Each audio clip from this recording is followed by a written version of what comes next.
Madiema. And yesterday, if you checked through Twitter, we were trending at #1 from 9 o'clock all the way until midnight. Somebody called me and said, Josiah, the event is still trending. So then, I need us to start on a high note. We've taken lovely photos. You had a message that was given yesterday. Please take out your phone and say something about the event yesterday, either on Facebook, on Twitter, or on Instagram, or on TikTok. Make sure that at the end of that statement, you do Transforming a Nation 2023, and then you send it out. So we are going to do an X freeze moment. Earlier on, it was called the Twitter freeze moment. So time starts now. Please, who has sent the first tweet? So maybe check out if there is the first person who has sent the first tweet today, and then we check it out. Please take a moment, take a tweet out. Make sure you tag CAS at CAS_Kenya. Please follow the account as well, because that is the organization as to why this is happening. If you're not big on Twitter, please take it on Facebook. Also share your photos. This is a lovely occasion, lovely event, so that the people outside, they can see that you really attended a good event. But the most important of all is that speak to what captivated you yesterday. Who has done the first tweet? Hashtag Transforming a Nation 2023. It's on your screens. Tag at CAS_Kenya_, at CAS_Kenya. Follow the account as well. Ladies and gentlemen, have a lovely day. What is the word? Thank you so much. Olive, over to you. Thank you very much, Josiah. So I see Purity Museo. Good morning. She's joining me as a moderator today as well. Good to see you. I see a few familiar faces as well. My constituents, let me call them my constituents. I see Ikram, Gabriela, Wanjiko Thiga. I've also seen in the room Sylvia. Maybe she's grabbing a quick cup of tea or coffee, but good to see you all. Let me do a shameless plug. I have a show Mondays, Tuesdays, Fridays on NTV, 6 to 8 a.m. AM Live, Tuesday dedicated kwa wanawake ndo mnaona nimetaja wanawake, and on Friday dedicated to the youth. So please tune in. We were with Gabriela last week. I am pleased to make all of your acquaintance.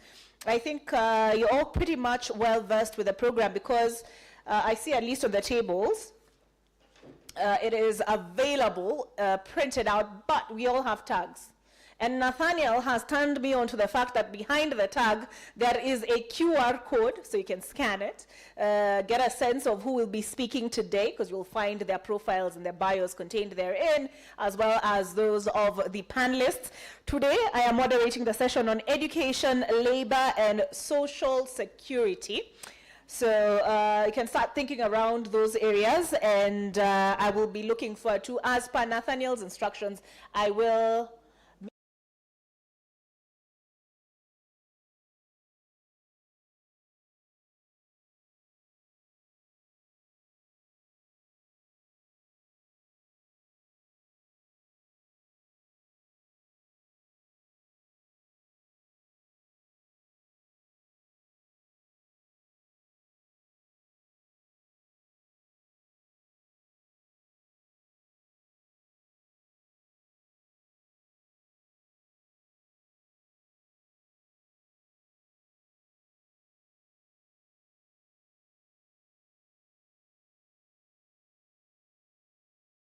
expect the Principal Secretary for MSMEs, and that is Honorable Susan Mangeni. So those are some of our speakers.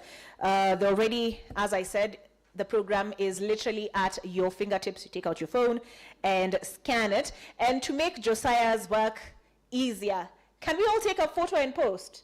Make a little bit of noise, right? And then as he said, we let people know tuko wapi, tunazungumzia nini. Sharing is caring. So, let me see. Let me wipe off the hair oil from my lens there. And we can take a picture and a video together. What was the hashtag again?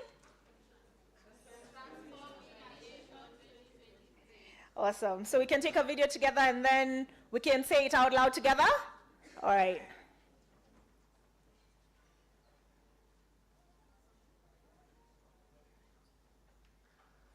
So we'll start on this side of the room. What do we say? Hashtag? Oh, come on, guys. Not the energy. It's Friday. We must band. We must band have set the tone, guys. Where are we? Move closer. Oh.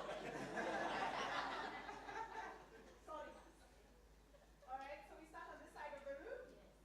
We go? Transforming a Nation 2023. Can you guys outdo them?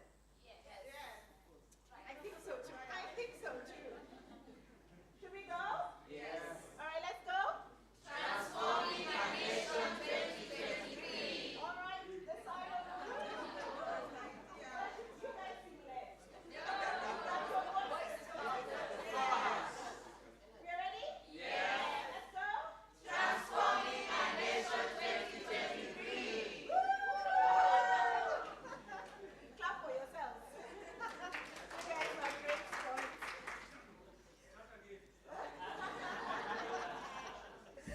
I would say use the few minutes that are there before we have our dignitaries come in to take a picture, tweet.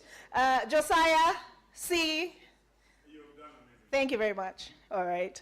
So I expect they're not too fast, so we'll have the national anthem by Weaver's Band as soon as they come in. And Ken Ruto. Ken is here? Here? Ah, okay. Ken, maombi ni yako. Tatuombea briefly before we get the keynote speech for day 2. Now, I was not here yesterday. Do we have microphones in the room? We do? Okay. Anybody who was here yesterday? Hands? If you were here yesterday? Great. This is your time to redeem yourselves. What stuck with you? What was the biggest aha moment for you yesterday? Good morning. Morning. So my name is Njeri, and the take home for me, if you want to know by Professor Iraki, if you want to know how an economy is performing, you don't need to ask anybody else other than the taxi man and the kinyozi man. Thank you. Thank you for that. There were a couple of hands here as well. Anybody willing to share what stood out for them? The most memorable moment from the sessions yesterday? I'm going to nominate Gabriela.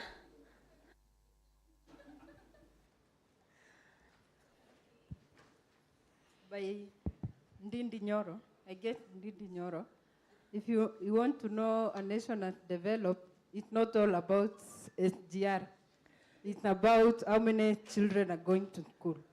About how many children are going to school. Okay, Yeah. That's interesting. Looks like the economy was a big one. All right, did you all have a chance to listen to the State of the Nation address, even as you are here? Or after? No? Okay. I can share some of the highlights since I was there, but anybody? Sorry, anybody here? There's a gentleman right behind you. Hello, everybody. Hello. My name is Tony Mboyo. I'm a creative.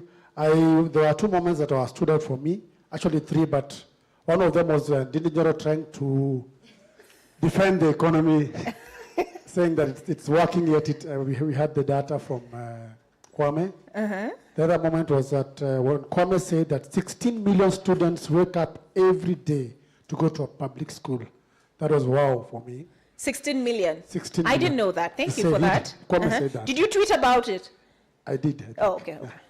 Then the last thing was somebody said that when you say that there's idle land, it's not actually idle land. The land is in use. It is it is contributing to the ecosystem through filtration, through photosynthesis, and many other things happening in that particular land. That's an interesting observation. I did not know that. Thank you. Thank you for that. All right. So we've had 1, 2, 3. This side, there's a gentleman in the red tie. Good morning. Karibuni. Okay, good morning. Morning. The keynote for me yesterday was that the consensus of our elites, our leaders who have different ideologies, should not be treated as a sellout of the country, but should be treated as a progress towards a better future. Thank you. All right, thank you very much. Makofi Al? So I'm sure there will be many more takeaways from today's session. So at this point, I'd like to invite all of us to stand up.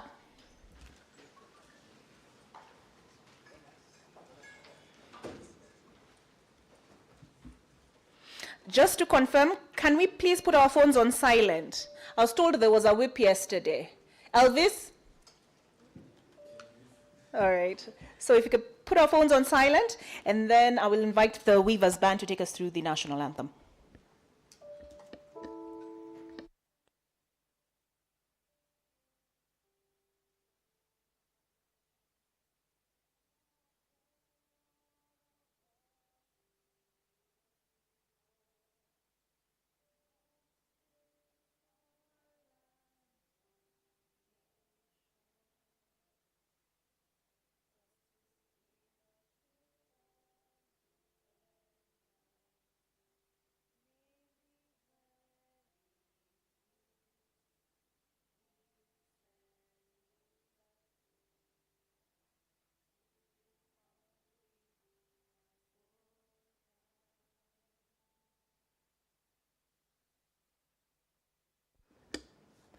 East African?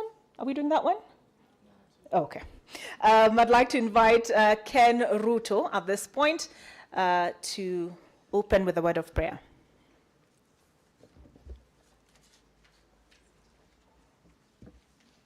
Let's pray. Our Father who live in heaven, we come before you this morning, thanking you for the good life you have given us. Even for our today transformational conference, we are requesting you, Lord, to lead us and also give power to facilitate us, plus our guests who have arrived. Also for us participants, we are requesting you, God, to lead us so that we can understand and be able to participate fully in this conference. Even when we are celebrating 60 years since our independence and 50 years since Konrad came to partner with organization, we are praying so that you can give them power, Lord. We are praying that so that you can lead the leaders of this country plus a citizen so that they can work together. We are praying this, believing and trusting in the name of Jesus. Amen. Amen. Thank you. Thank you for that. Ken, you can take your seats.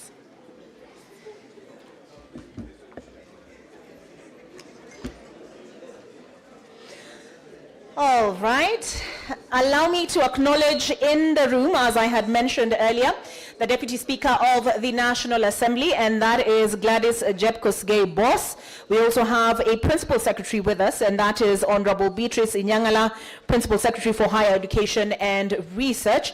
And we also have Reba Samba, Board Member, National Labour Board, and Professor Alfred Omenya, CEO, EcoBuild Africa, together, aside from our keynote speech, which will be coming from the Deputy Speaker. The rest will comprise our panel, first panel discussion, and that is on education, labor, and social security.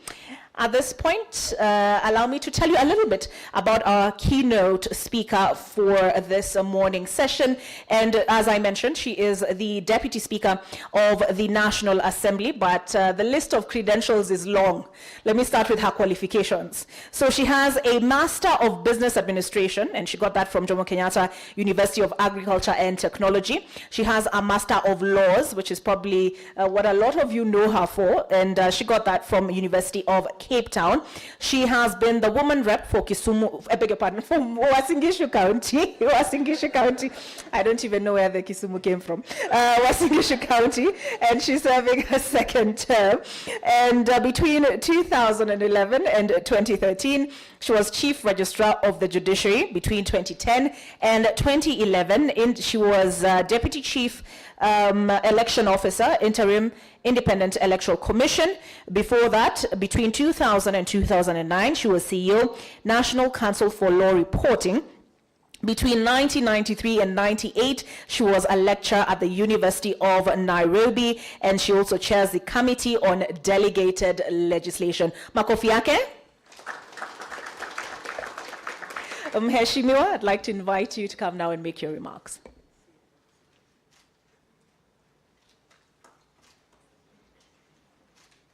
Good morning.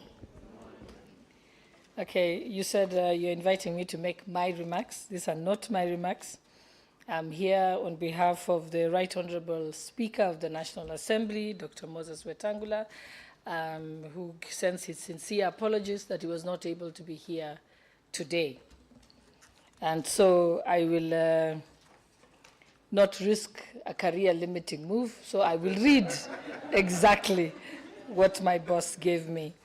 And I think since I'm not the first speaker this morning, I'm told that you had started, I will say what lawyers say. I shall adopt the protocols that have been hereby established in the interest of time.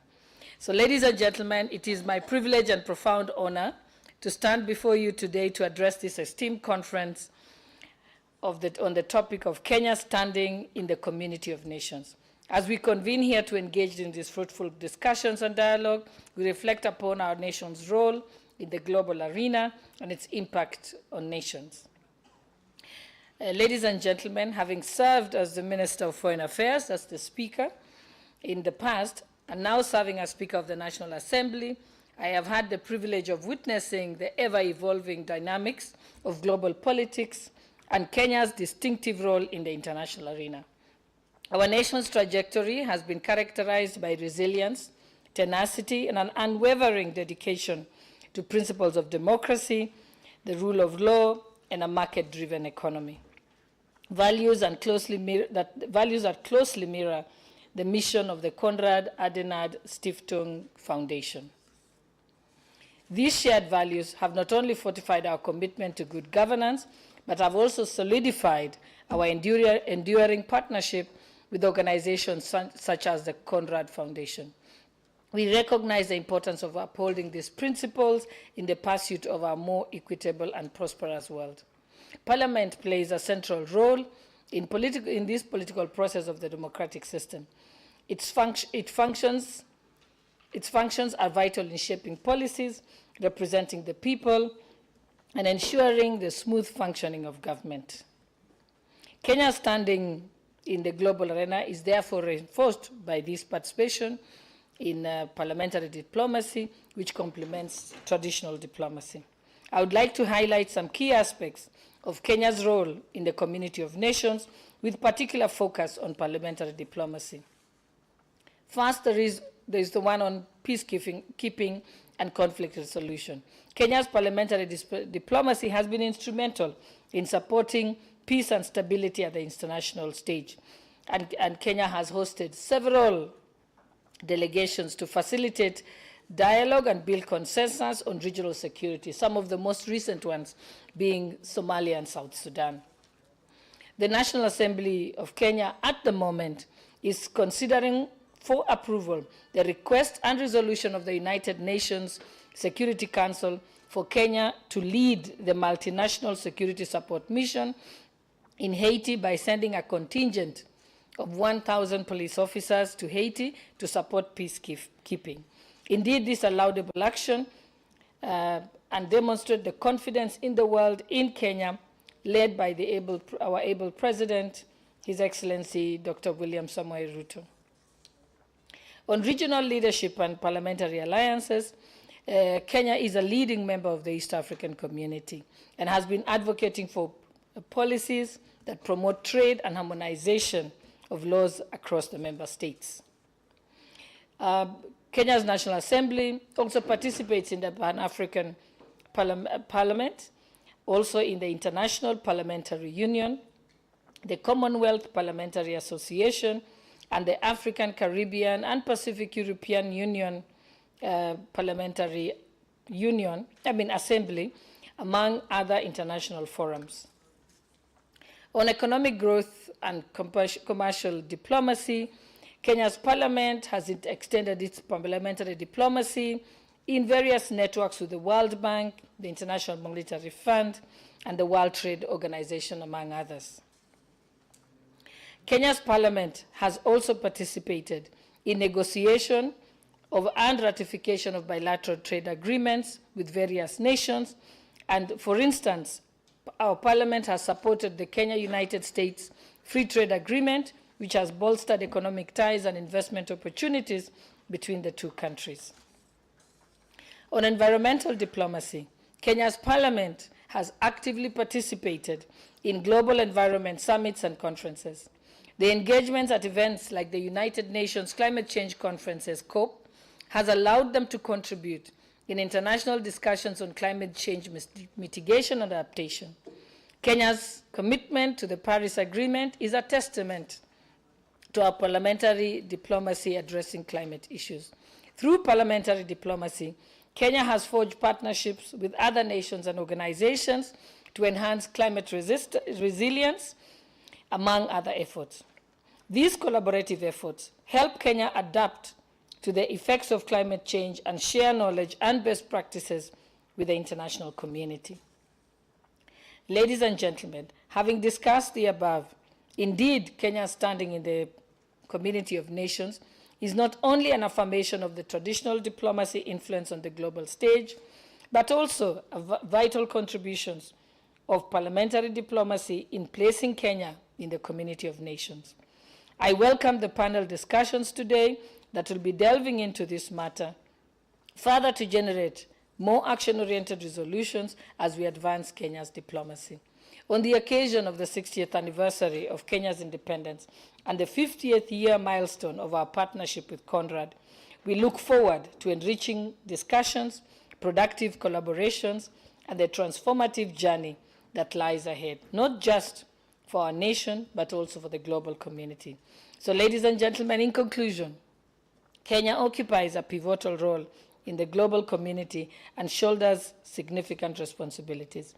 We are unwavering in our commitment to champion peace, stability, and progress, and extending our influence not only within Africa, but also on the international stage. Let us persist in our collaborative endeavors as a nation in conjunction with like-minded organizations to reshape our homeland and contribute to a better world.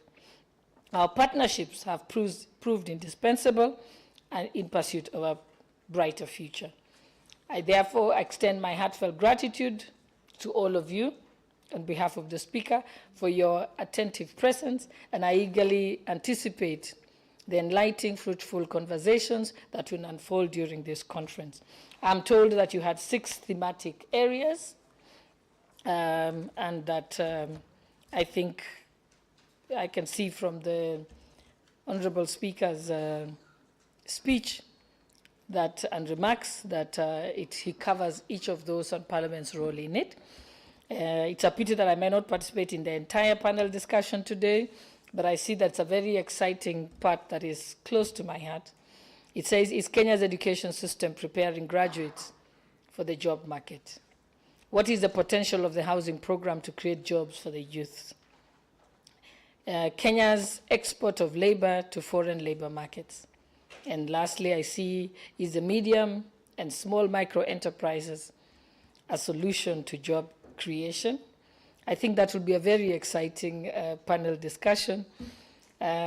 Talking about Kenya's education system, having taught at the university for 10 years, some time back, which was my most favorite job, it's one of the questions we ask ourselves. Samba here will tell you, you were my student, right? Okay, good. Who else was my student in this room? Usually every place I go, at least I have at least 10 students. So I'm not doing very well here today. But I can boast that I have 2 cabinet secretaries, 6 principal secretaries as my former students, 23 members of parliament, and I think I have 8 students who are serving as chief of staff to various cabinet secretaries. So I can say I'm highly connected. Yes, and I think having seen Kenya's education system, we produce the very best, but we also can produce the very worst. It's 2 extremes. Some people do well in the education system, some don't. And I get to interview people, and sometimes I'm so depressed and I'm thinking, good grief, okay, they have very good credentials, but you can see, because usually in 5 minutes I can tell if you're good or not. But I can confirm to you, people who are my top students are doing extremely well today, which means my marking scheme was correct. I think talking about the housing scheme, which I'm proud that I participated with the team that conceptualized the housing program for His Excellency the President. And I remember at that time the various discussions, even though it was quite obvious that it's going to create many opportunities and creates an entire ecosystem. The worry was how many young people want to get involved into that space. If you listen to most people, they want to go and study anthropology, you know, or something like that. But nobody wants to lift stones, to learn to be a mason, or to learn to be a plumber. And that's where the jobs are, to learn to be an electrician, even to fix DSTV and so on. And so that is the challenge that we have, is changing the mind shift among the young people to be more, to change their minds about various jobs. I remember my son, who's a farmer, many people laugh at him in the village and they say, you went to private school, you speak fluent French, because he was at the French school from kindergarten to IB. Had an average score of 95% at Liverpool, but he's now a farmer, and sometimes he's found walking barefoot at the farm and tilling with a hoe and driving a tractor. And his friends tell him, you couldn't find a job and that's what you do? Never mind, he earns more money than them. But it just tells you the mindset. And I think that's the challenge that we have today, because the youth don't actually realize that there's so much more jobs. There are jobs available, but except that the jobs that are available, nobody wants to do them. I'm told in Uasin Gishu County, the average age of a farmer is 65 years old. And that means, and that's the breadbasket of Kenya, which means you'll have nothing to eat here in Nairobi very soon. Because who's going to grow the food for us? When you tell people about in a regular housing, under the affordable housing buildings, there's a whole ecosystem. There's somebody selling food to the people working there. There's somebody who's being a plumber, who's being an electrician, and so on. And those are it's creating very, very many jobs. And I think it's a program that can succeed, but we've got to get more people there. But like I discussed with the country director today, and the others who are with me, one of the challenges is that, not a challenge, the interesting aspect of this is that when you look at those jobs that nobody else wants to do, the people who are doing it are women. If you go to construction sites today, unlike when I was growing up, the people breaking the stone are women. The people pushing the wheelbarrows are women. The people cooking the food that they are hawking to the various laborers there are women. And if you go to any homestead, the person cooking, the girls are cooking, the girls are fetching firewood, they are fetching water, they are looking after a sick person in the family, they are useful members of society. But go to any shopping center across the country, whether it's from Migori to Marsabit to Wajir to Uasin Gishu County, the people playing, what's that game that you put stones inside and are posing at the shopping center, are usually boys. But they will get a meal every day cooked by the girls and their mothers. And so we have a crisis. Like I told the men in parliament, and I constantly tell them that I know, because twice my constitutional amendment bill to implement the 2/3 gender rule as set out in the Constitution has failed. And I told them, you better vote for this bill because you men will need it in less than 10 years. That's my prediction, mark this date, and that's exactly what's going to happen, because who's moving the economy?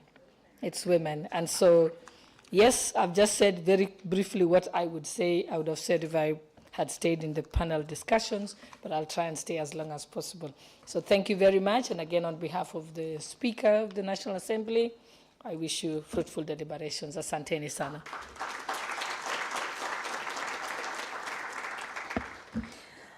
Makofi ingine? Not only did she give the remarks as written by the Speaker, but she also added value to that. I don't know whether we should add Mwalimu to... All right, at this point, let me invite our panelists to come up. And as you can see from your program, we have, let me start with ladies first, and also the Principal Secretary for Higher Education and Research, Honorable Beatrice Inyangala. And as she comes up, there are some steps on that side.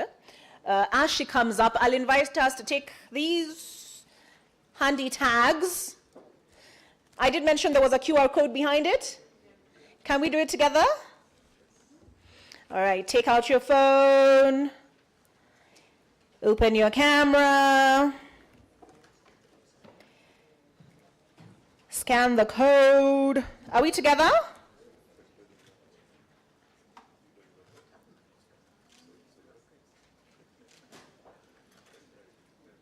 Tuko pamoja? All right. There you will have various documents. I want us to pull up the profiles for our panelists this morning. So you will see there's a brief bio for speakers. Push the arrow to the next one. Then you will see brief bio for moderators. Yo Ruka, nishaji introduce. Aya, there we go. Brief bio for panelists. Then you see an eye underneath that. We are together? Okay. Click on it. You can download it. You got the file? Do we have the file? Have we downloaded? Have I left anybody behind? We are together? Guys, communicate. You need to communicate. Okay, there we go.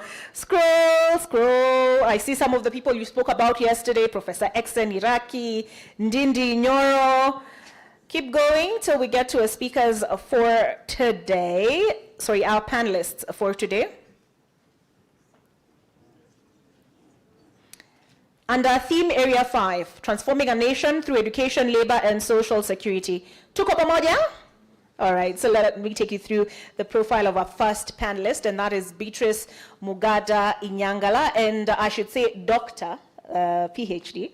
And she is, as I mentioned, Principal Secretary, State Department for Higher Education and Research. She is a passionate educator and leader who is committed to transforming higher education and its impact on the continent and globally. Prior to her appointment, she worked for the not-for-profit organization, Partnership for African Social and Governance Research, a Pan-African not-for-profit organization for 11 years, and she exited as the Deputy Executive Director, and I will leave you to read the rest, okay? Si tunaweza soma?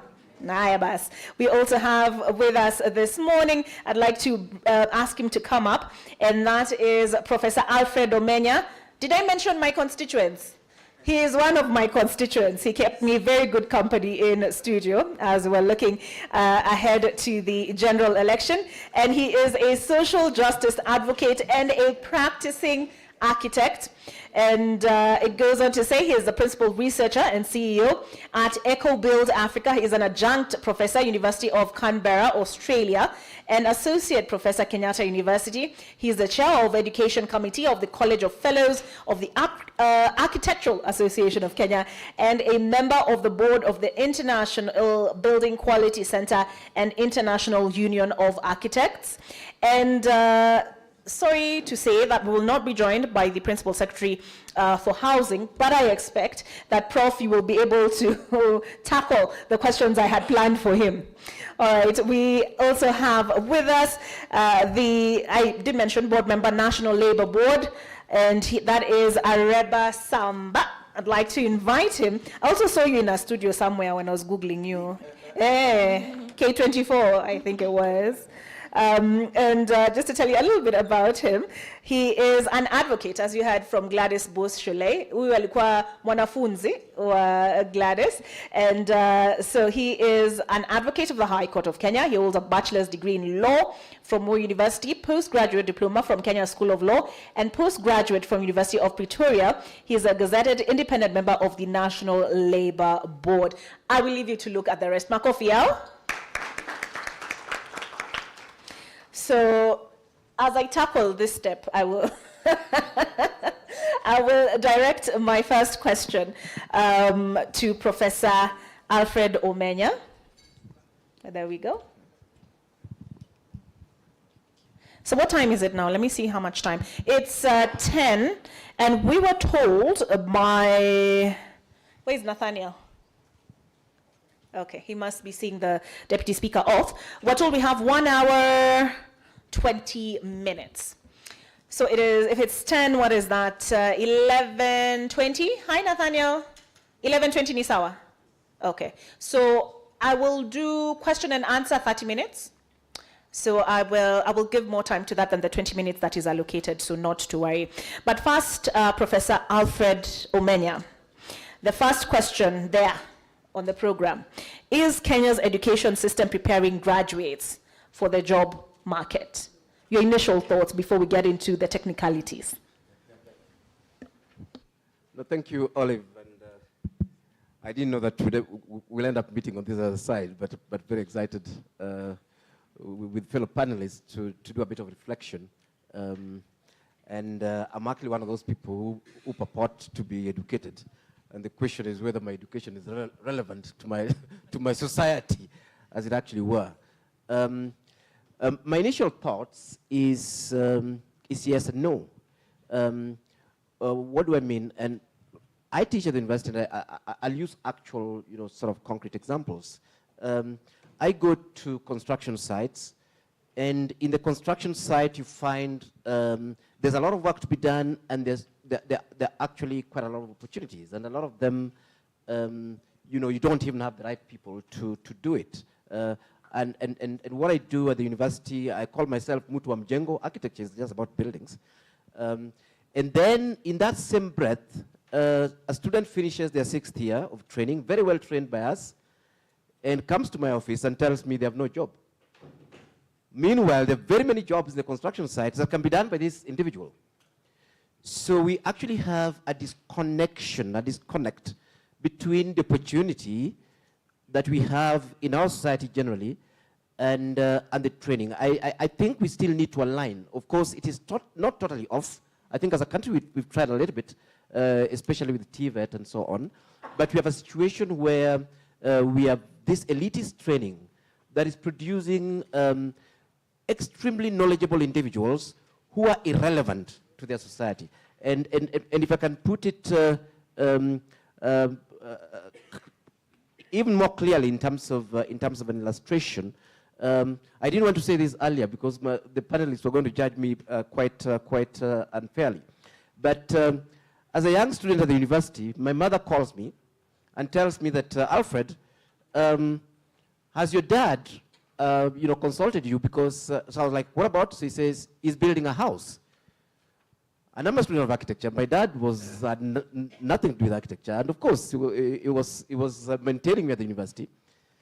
So I tell him, no, he hasn't. So then I call my dad and try to find out what's happening. So he tells me, yes, it's true, I'm actually building a house. So I asked him, who drew it? He said, no, I just got some people to build it. So I was like, why didn't you ask me to do it? He told me, no, you people are doing big buildings in Nairobi. So that is how disconnected we are, that even our own families do not feel that the skills that we are getting is relevant to them. And that is what we need to reconnect back. that on one side, you actually have a labor market that is in dire need of skills. On the other side, you've got an education system that's producing people who are relevant to some degree, but largely irrelevant to these particular skills. As I wind up this, we had started having conversations, and those conversations are ongoing still. That was in Kibaki's time. And we did discuss with Mugo Kibati, then the director of Vision 2030, about a national retraining program. And what we had proposed was that we shift learning to some degree from the classrooms, where the TVET was happening and the universities and so on. They would continue. But on the other hand, get all these guys who are working in the Juakali sector, be they mechanics, be they plumbers, be they builders and so on, who are actually doing things that have learned quite a bit, but their learning is not recognized, and train them on job, so that you have mass training, so that within 5-6 years, these people then have mastered the technical skills that they need to do their work better.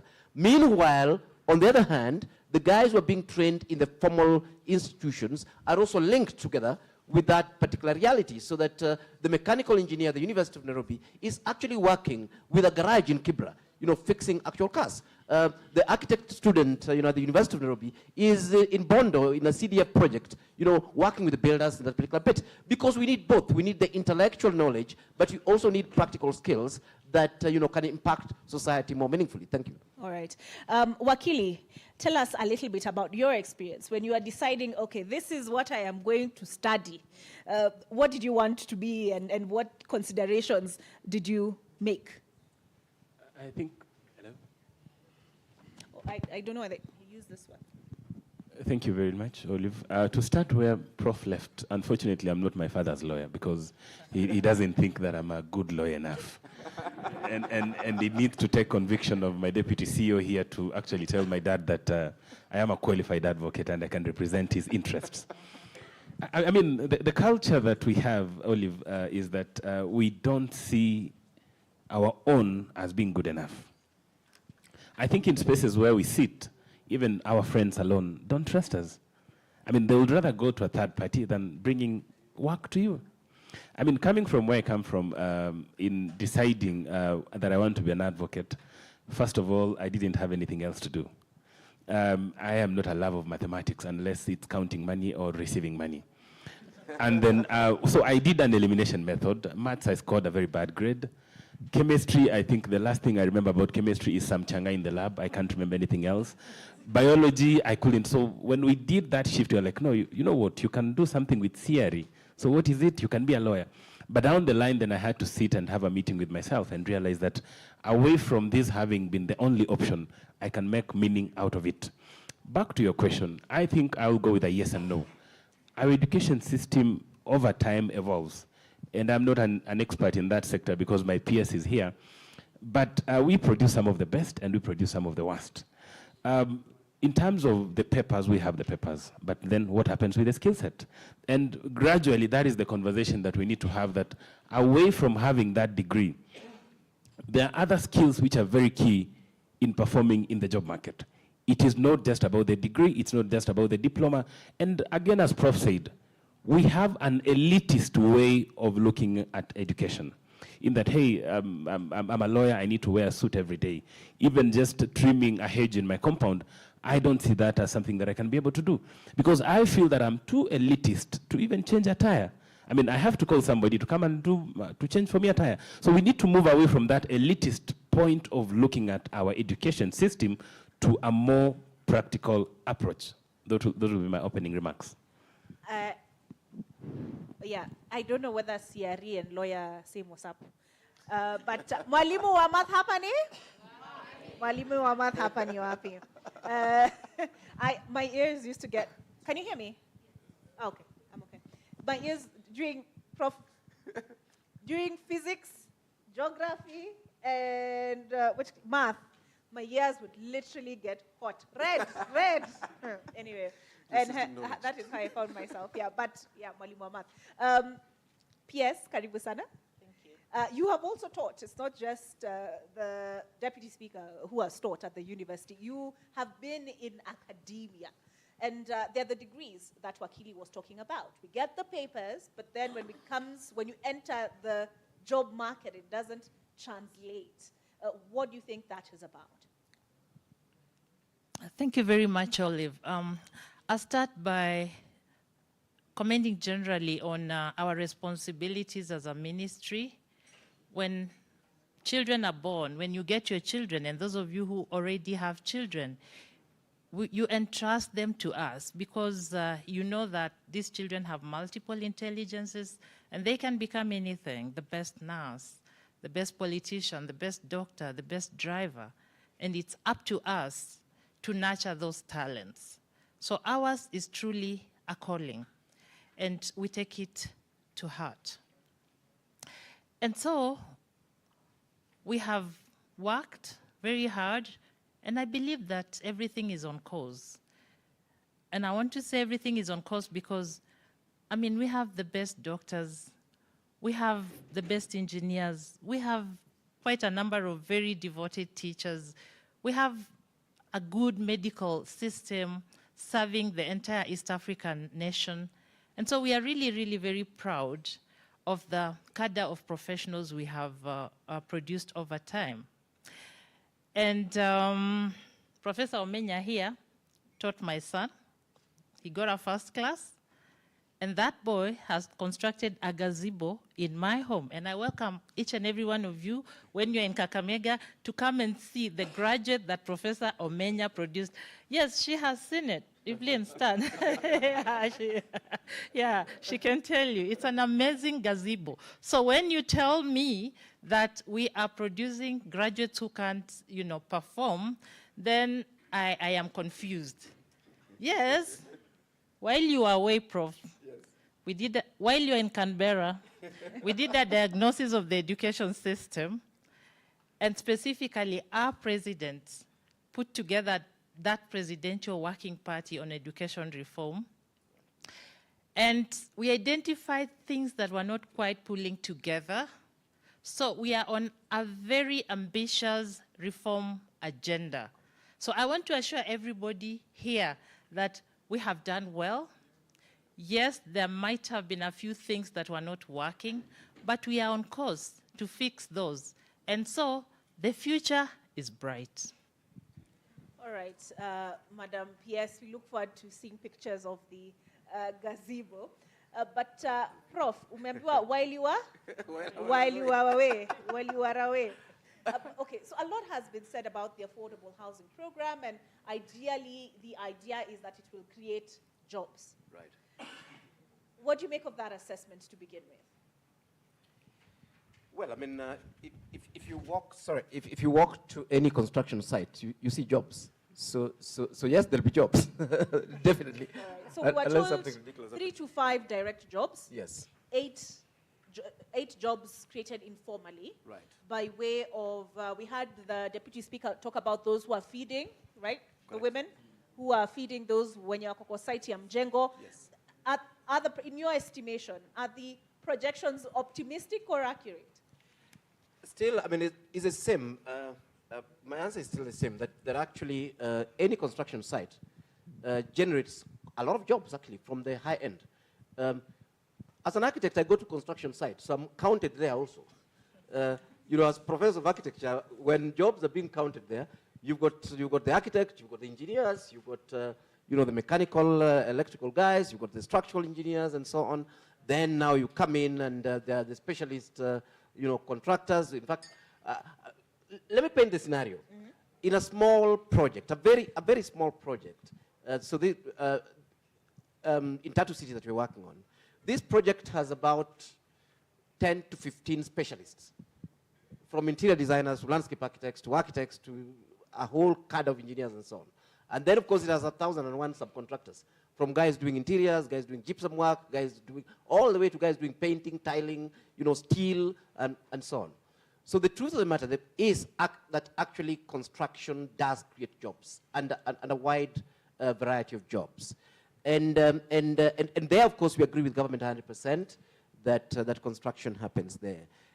But then, if you want to create jobs in construction now, in terms of generating a lot of jobs to sort out our job issue, then you need to look at that not in terms of the projects that government is doing. You have to look at the entire sector. Because only if you're putting up a house, you'll create jobs. So there's no monopoly.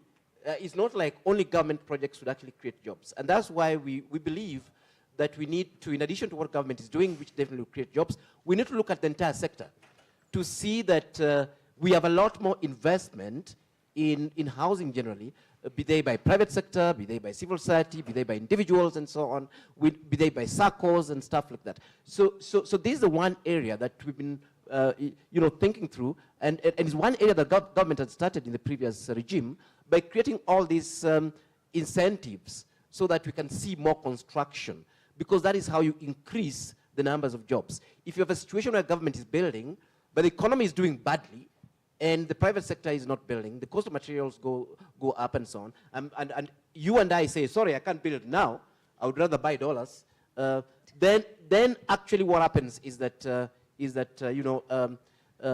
jobs then vanish. So we need to look at, it's a pity that my friend Hinga is not here. When we're looking at these jobs being created within the sector is doing quite a bit. We need to look at them holistically, not just what government is doing. And in fact, the truth of the matter is that government is meant to actually create a platform to create for us the environment so that jobs can be created. And I've said that time without number, that it is not the business of government building houses. The business of building houses belongs to all of us, and belongs to the private sector, and belongs... The role of government is to create an environment where we can build more. And that is where majority of the jobs will actually come from. There's a gentleman here who's clapping. Prof, you were speaking and you were saying yes. What is it about what Professor Menya is saying or has just stated that is striking a chord with you? Do we have a microphone that we can pass to him? Do we have an extra mic? Just quickly as we move along. Oh, there we go. The gentleman there.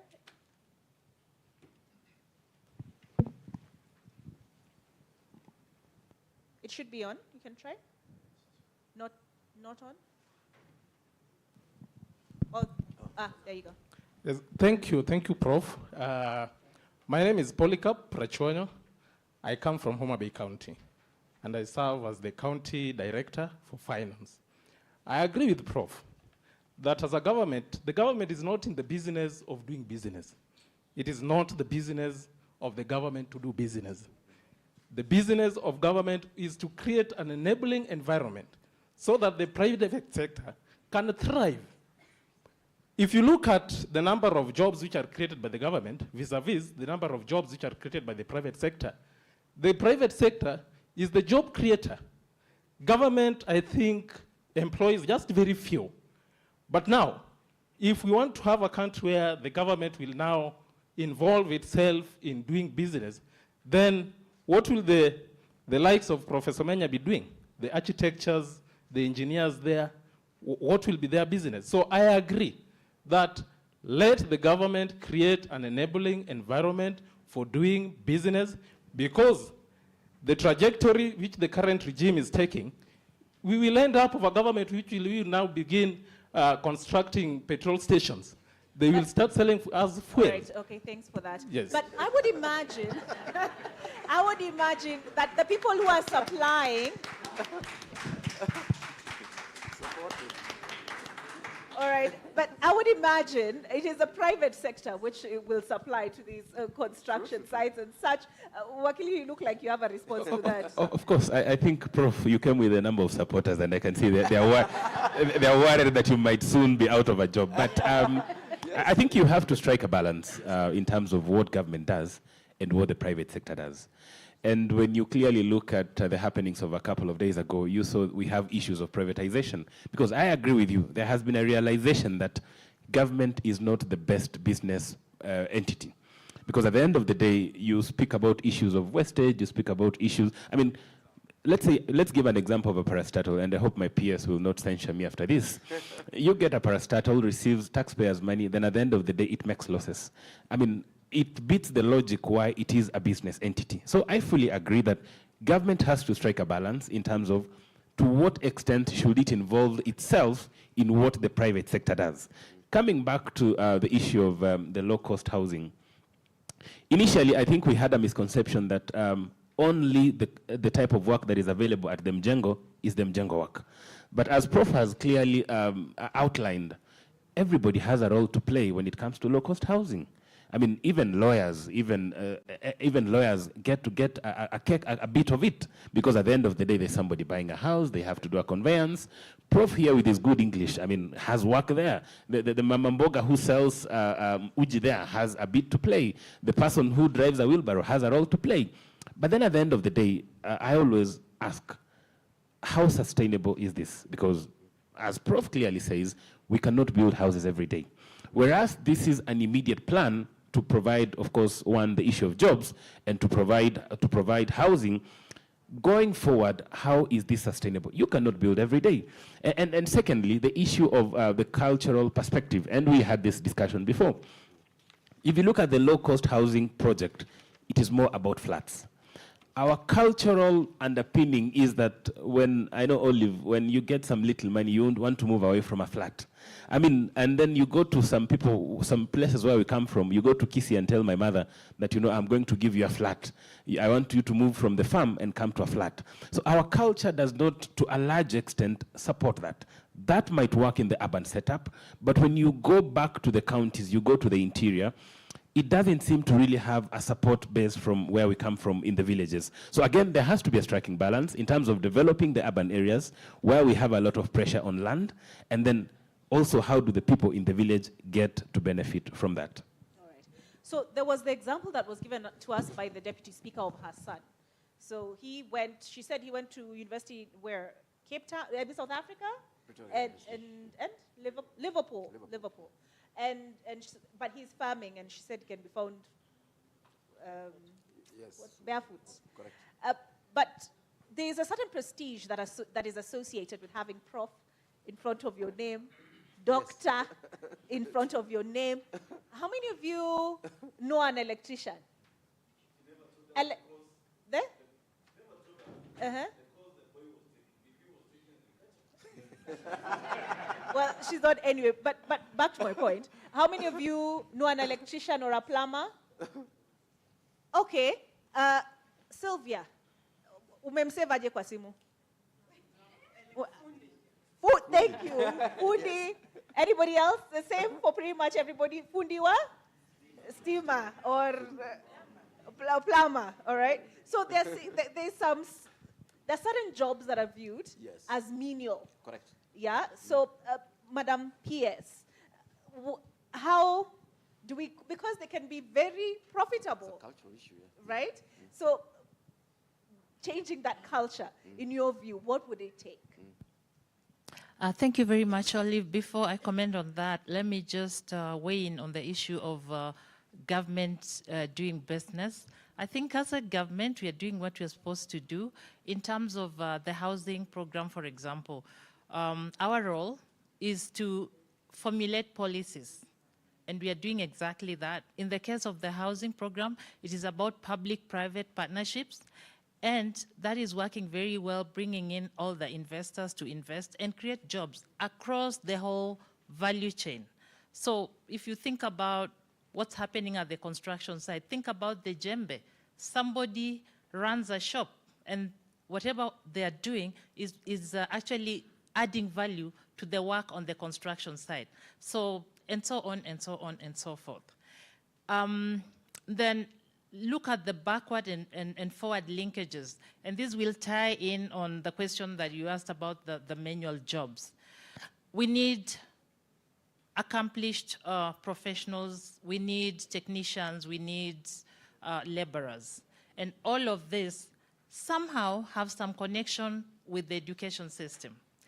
Either they dropped out or they, finished some level, primary, secondary, or TVET, or university education. And what we are trying to popularize as a government is that at any point when you fall off the education system, you're still useful and you can make a useful contribution to developing this country, and you'll be paid for it. You'll earn a living out of it. So you are all very much conversant with the heavy investments we are making in the TVET sector, because we recognize the importance of this middle-level manpower. And we've even gone a step ahead to incentivize participation in TVET programs. And that is why right now we have about 239 TVET institutions and over 400,000 students enrolled. And these students are finding useful work across these sectors. Because, I mean, the long and short of it, somebody's got to make a living. And so, for as long as you can make a living, even if it is from sweeping a house, you are proud that you can put a piece of bread on the table for your children to eat. And so slowly by slowly, we can see the mindset shifting. And it's all about values. It's beyond money. It's about appreciating who we are, that as a community, we have diverse capacities. And we should pull together to support each other so that we move as a nation and create livelihoods that work for all of us at different levels. All right. I think, Olive, something before Prof goes. Our culture does not, for a long time, respect some of these menial jobs. Right. I think most of us, we were being told, go to school and be a lawyer. Go to school. I mean, even your job. I mean, for a long time, nobody, I mean, you'll go home and ask, Olive, what do you do? So you just stand in front of a TV and you make money? I mean, we don't appreciate some of these emerging markets. And that is why you go to where I come from in Nyamira and you look for somebody to mount a TV. You'll have to get somebody from Kisumu or you have to get somebody from Kisii. Either because we don't appreciate, we don't see them as jobs. There are those emerging trends, but at the end of the day, you make a lot of money, but nobody's appreciating them. And as PS has said, that is why now we have to incentivize the TVETs and we have to do a lot of publicity so that then at the end of the day, people know that as a plumber, you'll make good money. Walk to Nyamira town, you cannot get a plumber. And this is a true story. We always have to call Kisii to get a plumber from Kisii. No. Yes, I come from Nyamira. I was there 2 weeks ago, and when my mother's house had challenges, and we were trying to ask around the entire Nyamira, where can we get a plumber? And you're being told, I think we know like 2 in Kisii, call and see whether you can be able to get them. Because locally, there is no parent who's telling their child, go to TVET and become a plumber. I mean, they see that as a dirty job. Prof, you had actually, before you come in, Prof, you had something to add to what the PS? I want to add, I think the conversation is building up in really a pretty positive way. And it will be an ongoing conversation for quite some time. But what I wanted to put in, which I did put into the task force on TVET, previous government, was that we need to run away. We need to figure out, those of us who are thinkers in the field, we need to figure out a way of destigmatizing some particular jobs, and second, so that we were saying, look here, if you pass, and even destigmatizing some particular types of institutions, like the TVET ones. So we're saying, if you pass, you become an engineer. If you don't pass, you go to TVET and learn something else. And we're saying, yes, if you do very well in school, you become an architect. If you don't do very well, you become an electrician. If now you don't do well at all, you become a manual laborer. So we're creating these dichotomies that is creating a very unhealthy society. My submission had 2 prongs. And I believe it now is a pedagogy is something that I teach, actually, that we need skills at all levels. There's no linkage between skill and social class. I train architects, even at master's level, and the question I ask myself, I'll give you a very basic example. These guys at master's levels are doing, they're coming in, they're finding thermal comfort of this building, natural ventilation systems and so on. But the question I ask the guys, what skill have you learned? Do you know how to use an acoustizer? That's a skill. It is not, it's a technical skill. It is not a theoretical or conceptual thing. Can you do simulations? That's a skill that that the person then picks up at their level. So that was one thing, that we need to tell the entire population that even at doctoral level of study, there's a skill you can get alongside the theoretical and conceptualization knowledge. At graduate level, there are skills. We should be asking ourselves, this is an engineer, what practical skill does he have in addition to the conceptual skill? At TVET, same, we need to train thinkers at TVET. That is where we train clerks of works and we train foremen and so on. Even at that point, they still need some conceptual bits, but then they also need skills. But you have this dichotomy where we're saying, if you're not bright enough, then you become a plumber. And if you are very bright, then you become this person who signs checks, but has no clue about how life runs. We need to totally dismantle that so that Omenya can actually go and train to be a plumber, even if I have a PhD. So that is number one. The second point I want to make, and is a debate, is an ongoing thing. Yes, we really appreciate what the government is doing and the changes and so on, but we still need to look at this system. Now I get an A in high school, and I'm a practical guy. I want to actually go and make cars, or become a builder, or become a plumber. The system doesn't allow me to go there. Because they're saying, you have to become a lawyer if you have an A, you have to become a doctor, you can't become a plumber. What's wrong with that? We should actually have a system that allows us to choose whatever we want to do. And as Dean at Technical University, we try to collapse those two, where we're saying, look here, we need straight A students getting into TVET, because that is what they want to do. Exactly. There's nothing wrong with that. I want to be a practical person. Why are you forcing me to go learn theory at the university while I actually want to make things? We should actually say, look here, TVET is actually about skills. So anybody who wants to get into skills, whether they go to Ace or whatever it is, gets in there. Then the universities, on the other hand, we're saying fine, a bit of skills, but a lot of theoretical knowledge. So again, if you want to be a little bit more theoretical, then you go to the university, even if you have a D. Really, because there's no linkage between a grade you get and either whether you can do conceptual things or not. And we should be having a system that allows people to shift from one system to another. That I can say, okay, fine, I'm going to do my skills.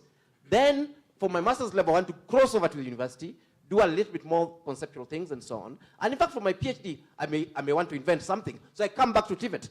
So if I get through the TVET system, I should be able to become a professor.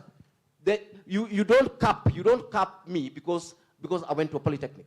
And vice versa. If I get into that theoretical system, the more theoretical system, I should have opportunities of shifting back. Where I say, yes, I've learned to become an architect, but really I'm a maker of things, so I want to do a higher national diploma, in construction. But now what we have is a track, and that track is stigmatized. I can tell you tell me you are from TVET, I can tell the grade you got in school.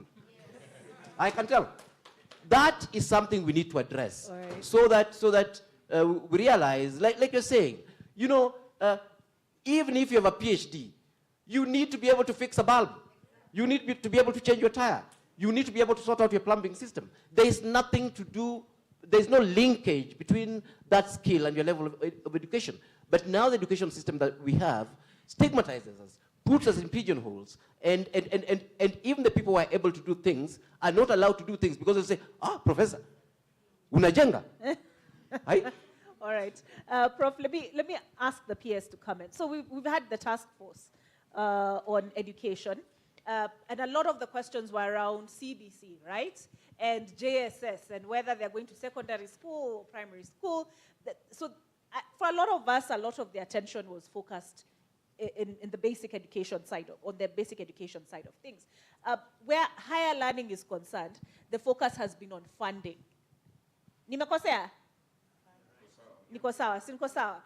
So, Madam Pierce, having listened to what Professor Alfred Omenya has said, how are we shaping higher education to address this challenge? Before I comment on that, let me go back to values, because there's something about values and how we are destigmatizing, and if somebody got something, you definitely know this person failed or something like that. Yes. I invite all of us, just for 1 minute, reflect. what are your values? Can you truly, at this moment, tell me you connect with who you are as an African person? What are your values? We lost it. We lost it. And I'm not even sure that we know who we are. Because as Africans, we appreciated everybody. We embraced everybody. It was about sisterhood.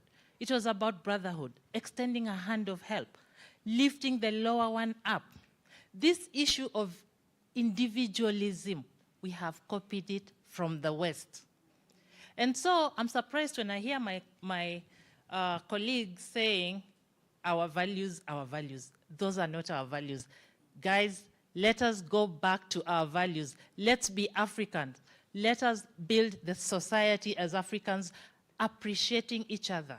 And so even at the education level, we are trying to bring back value-based education.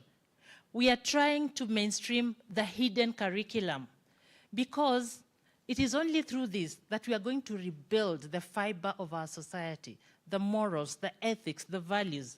And then you'll be proud of who you are, irrespective of what you are. Honestly, differentiation, variability is part of humanity everywhere. In Asia, in America, in Europe, in Africa, we cannot be the same, whatever we do.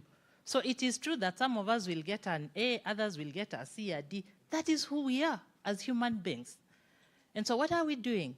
In placement by the Kenya Universities and Colleges Central Placement Service, students choose. According to the Universities Act, they choose. And I can tell you, 8,000 of the students who qualified to go into university chose to go to TVETs, and they were placed in TVETs. And then going forward with this competency-based education, there are these pathways. And these pathways help students to consolidate their competencies, as you know, whether you're good in the creative arts and sports or STEM or social sciences, so you can build a career along those lines.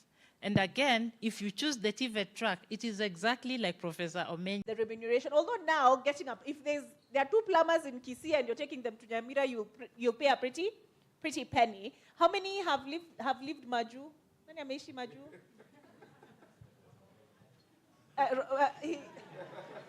Wakili is asking me, does Rongai count?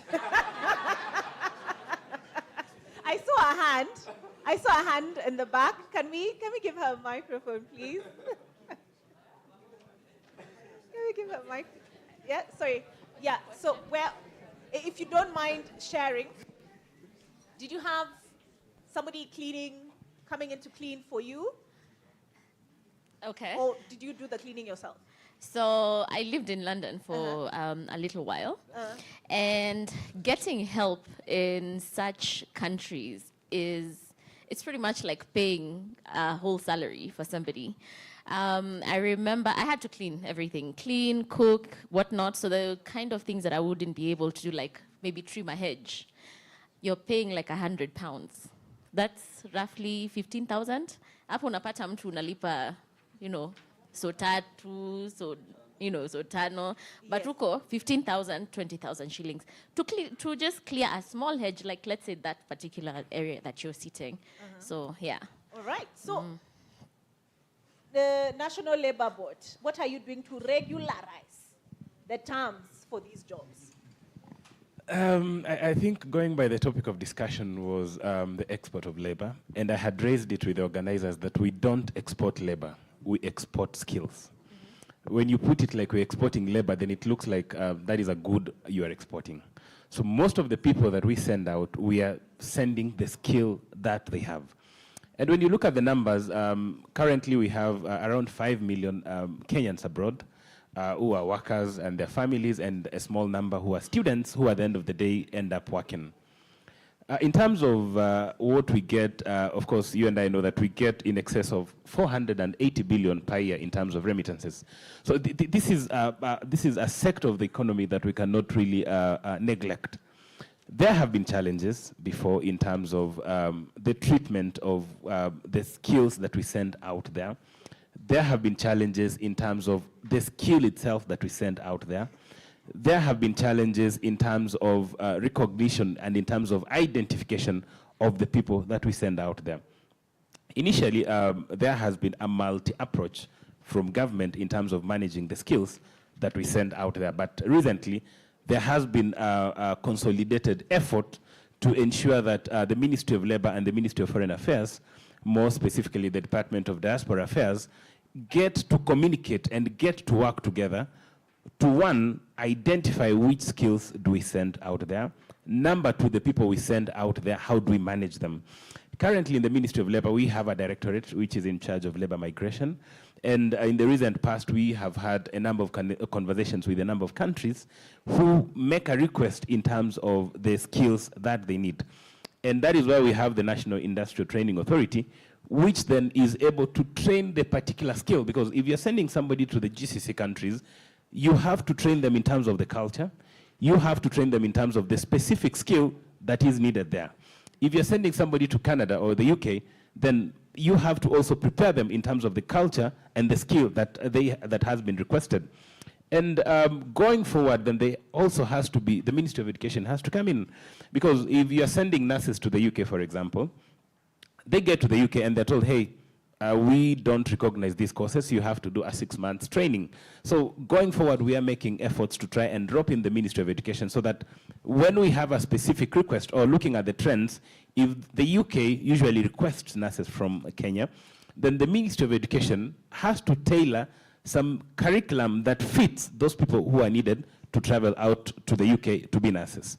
Now, coming in terms of the remuneration, I mean, you can hear clearly they make a lot of money, and looking at what they send back, but there are challenges that we are trying to work with from the Ministry of Labor, the Ministry of Foreign Affairs, from the the State Department of Diaspora, so that then at the end of the day, when we send somebody out, when we send a particular skill out, then there has to be that benefit that comes back to the country, and we have to ensure that the welfare of that individual that we are sending out is catered for. Olive, one of the challenges we face mainly is people sneaking out. There are people who go out on a tourist visa, and then they end up going to work. You don't have a record of those individuals. There are others who go for prayers in mainly the GCC countries, and when they go there, or in the UK or in Canada, it's called the Gulf. It's called the Gulf. I mean, it's the Gulf area, the Saudi Arabia and the countries which are involved there. In the UK or in Canada, mainly, we have people who go to visit. They go on visitors visa. They don't report to our foreign missions there. And when they have a challenge, they still get to come back in terms of support. So it is a deliberate thing. Even the people who are being sent out there, then they also have to be deliberate to ensure that they report to our foreign missions. We have an identification of where they are and what they are doing, so that whenever there is distress, you're able to assist. You know, Olive, we only get sad stories, but nobody tells the good stories of the skills that we export to diaspora. Whenever there's a challenge, somebody is being mistreated, that is when it is broadcast everywhere. But when there is somebody who's out there and they are doing good in the village, they have built a good house, they are supporting the community, nobody gets to tell those stories. So in terms of what we get as positive is more than what we get as negative. All right. But you hear these stories all the time of people registering through agents, and it is these agents who promise something on the other side, and what they find on the other side is not what they were promised. And then you find families have used money to send this person there. They now don't have money because they have used all their money to send somebody away to bring them back. Sasa unasikia serikali tusaidie. So what are you doing to rein in those agents? Of course, for all agents, there has to be attestation, which is done through the National Employment Authority. But we have rogue agents which send out people out there and they're not registered with government. And I mean, as I have said, we have situations where somebody just comes up with an office and says, hey, I can send you to Saudi Arabia to do ABCD. Bring 50,000, let me assist you to register a passport. You don't do that background in terms of whether this is a real registered agency. And when they send you to probably a country, when they send you to the UK, when they send you to China, they send you on a wrong visa. So when you get there, they start regularizing you and all that. And when you run into trouble, that is when you run back to government. When you are going, you never passed by the Ministry of Foreign Affairs or the Ministry of Labor or the National Employment Authority to counter-check in terms of the people who are claiming to be agents to send you abroad. So we also have to be proactive in terms of when we have these opportunities. I understand there's a lot of skill migration which is happening at the moment. I understand there's a lot of desire for people to go out there and greener pastures. Sometimes those pastures are not green. You just have to do a background. You have to counter-check with the ministries and the state departments which are involved so that you are sure that this agency which is sending you out there, it is a registered agency. You have a clear contract in terms of where you are going and what you're going to do. And when you get to that country, Kenya has foreign footprints there. You have to register with our foreign missions so that at the end of the day, when you are in a problem, you are able to be traced. But, okay. I don't want to say too much on the subject, and I'm about to open up the room to your questions, but there's the lady here. You are nodding, and you even moved to make sure you're looking at Areba in the eye as he's speaking. And I want to know why you are so keen on this particular issue. Yeah, I was so keen on that. My name is Jen Faith. I'm a community engagement officer working with Winam Grassroots. There is an issue about the agents, and I feel it's supposed to be addressed. Some of our people, when they go to Gulf or Lebanon, the agents act like the middle people. Half of the salary goes to the agents. So these people end up being paid peanuts. So if we find a way of helping these people and making these agents or creating a policy that will help our people who are over there. Yeah, thank you. Thank you. Prof, you have something to add to that? Yes. Olive, I think just to sort of add to this issue, and this to me is very personal. I was out of the country, and I believed quite firmly, of course, with the doctor here. In fact, the matter, Dr. Iraqi and others. Hi, Prof. And, how are you? I mean, Prof Iraqi. Yeah. And this is a practical example. I had one of my classmates who was a top student in the country twice. He's a pediatric cardiologist. Another one is the best trained emergency doctor globally, actually, with a 10-year postgraduate training and so on. And these guys, and there are very many. In fact, I think 3/4 of my class are actually abroad. And we had this debate where we're saying, look here, we have to come back to Kenya and give back. And there was just a debate amongst us. And I made a decision myself. I said, look here, I mean, I've been trained with taxpayers' money. And the Germans, I'm a DAD scholar. So I said, look, I mean, the pact was that I'll come and give back to my country. And I made a conscious decision to come back and actually work for the country. But I think at some point we need to ask ourselves, why are we training, are we investing in training at all? Because we have situations where governments have trained people all the way to doctoral level. And these people, go out there and, it's like it's their own business. While the resources that have been put to train these people is humongous, is very, very big. So the conversation is not, for me, is not just about the manual laborers in Saudi Arabia. It is also amongst our top-notch brains outside there. And the question we must ask ourselves is that, is it just about the money they're sending home? Or is there a more strategic role they can actually play in our country? So I think this is a conversation we'll really need to look at, because currently we look at it the other way around, not in terms of where we want to go as a country, and how the labor force aligns to that, including these foreign bits. It really is just about, do people have jobs? And yes, you're saying fine. I mean, they'll go outside there, they'll get a job, and they'll bring some money back. But on the other hand, the question we must ask is that strategic for us as a country? Sometimes it is. Because you can say we've overtrained in this particular area, but sometimes it isn't, because you don't have, in fact, through this particular conversations, the ER doctor is relocating back to Kenya and coming to Nairobi Hospital. But then my point is that this highly trained labor, that consumed a lot of our government resources.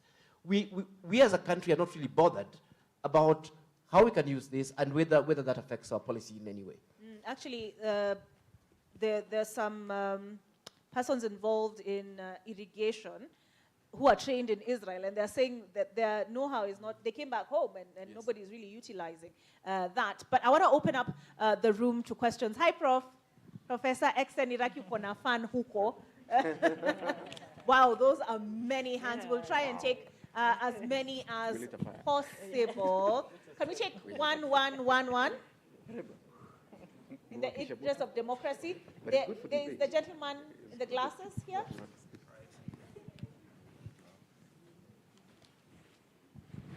All of you are doing a very good work. You can see the raising of hands tells you it's a good class. A very good class and a good panel that you have there. I think this is the best that you're having.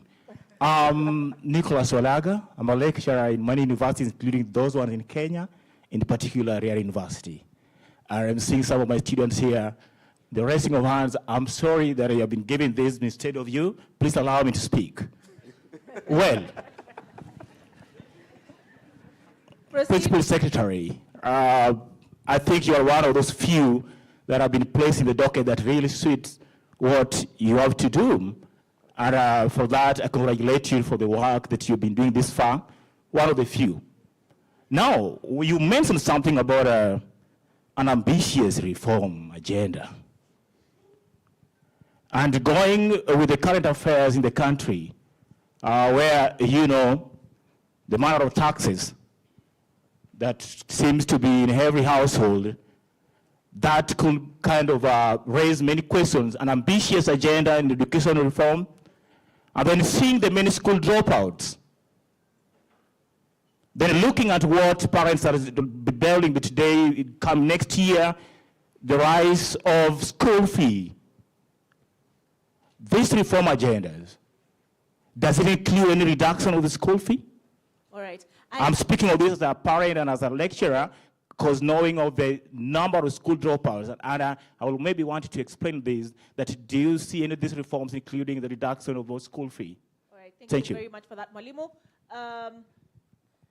The lady in orange here, please. I'm so sorry. Nathaniel, when do menyeka kwa ishida yote? Ako wapi Nathaniel? I am Esther, and I'd like to put my thought to this topic. Is Kenya's education system preparing graduates' job market? I'd like to say my answer is, like Professor Menga said, no and yes. And he really spoke my mind because I wanted to touch on that also. Okay, as briefly as possible so that we get as many people. All right. I think there needs to be a clear change of the education system from scratch. We are talking about CBC right now. Most of us are products of the 844 system. We had courses, like I studied political science myself, but in the future we need hands-on competent skills that we impart in kids from the time they are kids to when we transit into the universities.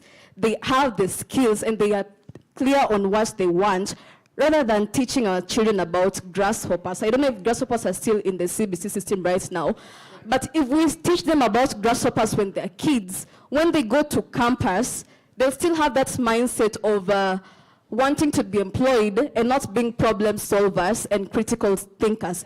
So, and as Professor Menya said, and the PS for higher learning is here. Right. Let us change the system, the education, the university education system. Please give me time.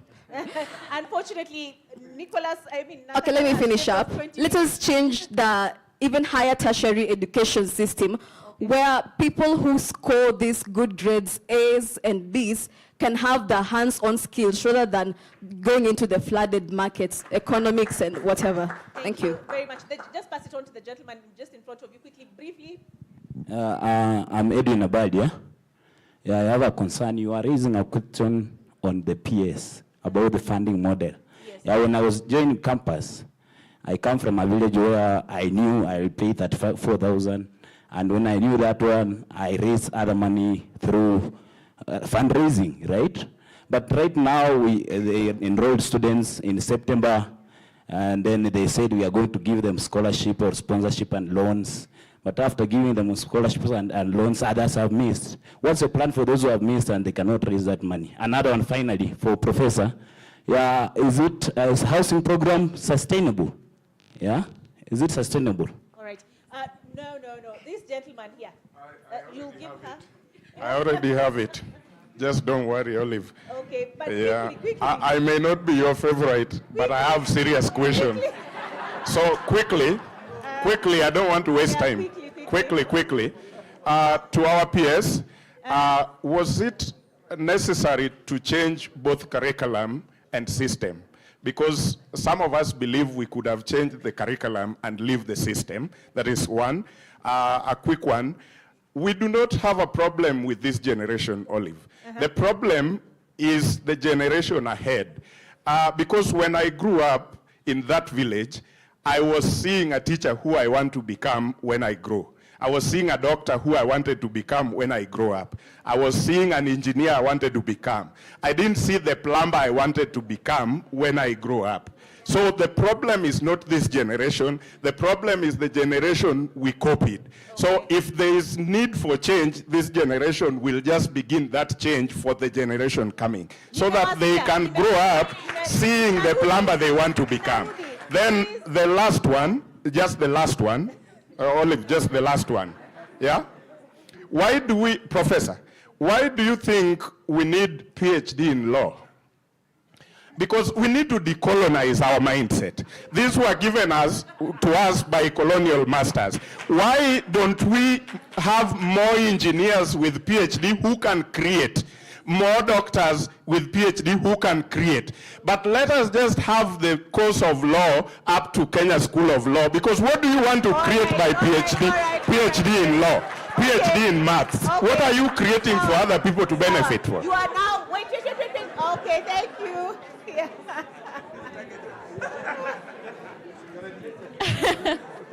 Prof, see what you have started. So thank you so much for the panel. This was very informative. And also I've seen the lawyers, and it's a very inclusive panel. Because before I ask my question, let me just ask to the lawyer.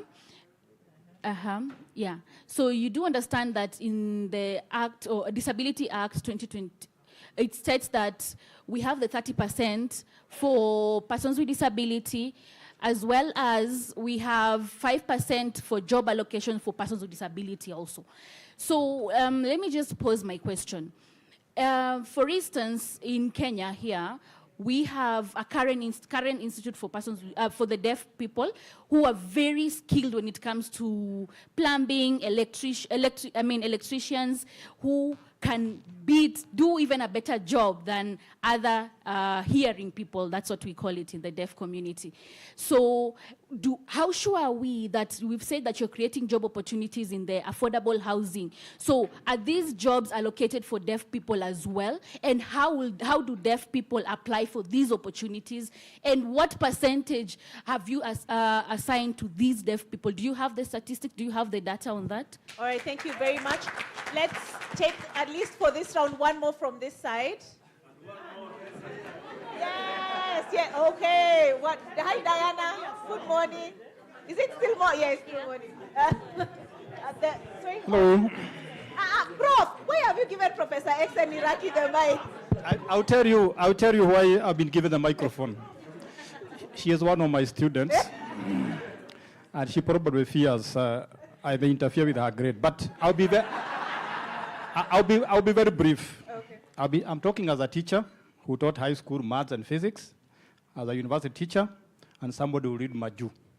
Two comments. One, and you cannot believe this, Dr. Nyangara, I got my first job offer when I was in Form 2. Yes. And I gave that form to somebody who joined Mumia Sugar Company. And he left school. And why did I get a job offer in high school? It's because I was in a technical school. So I'm very surprised that 30 years later, we are arguing whether TVETs are important or not.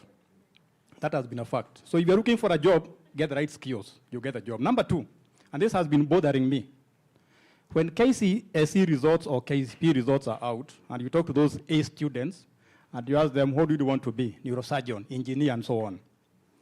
So if you get a D, where do you go? You become an entrepreneur. You become a juakari. And we need to flip that thinking. When I look at Zuckerberg or Bill Gates, they were in top universities in America. So one of the fundamental thinking we need to do in this country is to make sure that entrepreneurship is for the A students, not for D students. That's how we are going to get our Googles. That's how we are going to get our Facebooks and so on. And finally, those friends of mine going to Lebanon and those low-level jobs. Don't complain that 50% of your money is taken by the agent. Get high-level skill jobs and go to Silicon Valley and you'll be paid all the money. And you become the CEO of Google like the Indians are doing. Thank you. All right, so we'll let them take those ones first. I owe you 2 questions. This side, I owe you 2 questions. Fair? Yes. Okay, and the person to, where is Nathaniel? I had until 11:20. All right, will you take those questions first? Yes. Okay. Thank you very much. Okay, we could start. I think mine was very brief in terms of the affirmative action by government to people living with different abilities. I think it is true that in our laws, we recognize employment of people with, who are differently abled. Even when you look at the Public Service Commission, whenever they advertise for jobs, they always encourage people who are differently abled to apply. And in terms of the marking scheme, when you're doing, when you are recruiting in the public sector, a person who is differently abled gets a couple of marks ahead in terms of the marking scheme before the others get. I think it starts with a particular advantage. I might not have the statistics at the moment, but I can confirm that when it comes, there is a quota that you have to fill in the public service. I think even Madam Pierce can confirm, in that when you are giving returns in terms of employment, the people you are employing, then there has to be a criteria that you have to satisfy of people living with different abilities and the gender, the gender separation. So I can confirm that that happens. And if there is a body that has those skill set, then this is a conversation that can be picked with the Labour Commissioner. I know she's watching, Madam Helena Pio. This is a skill that these are issues that can be picked with her office so that she has that database, so that whenever there is this conversation in terms of the people who are needed in different sectors, then you find that the database is there and that collaboration is there. So I will have a conversation with you so that then we can pick it with the Labour Commissioner's office so that she has that database and she has that list of the organizations. She can pick people from people who are differently abled. All right. Madam Pierce, I'll leave you for last. Prof?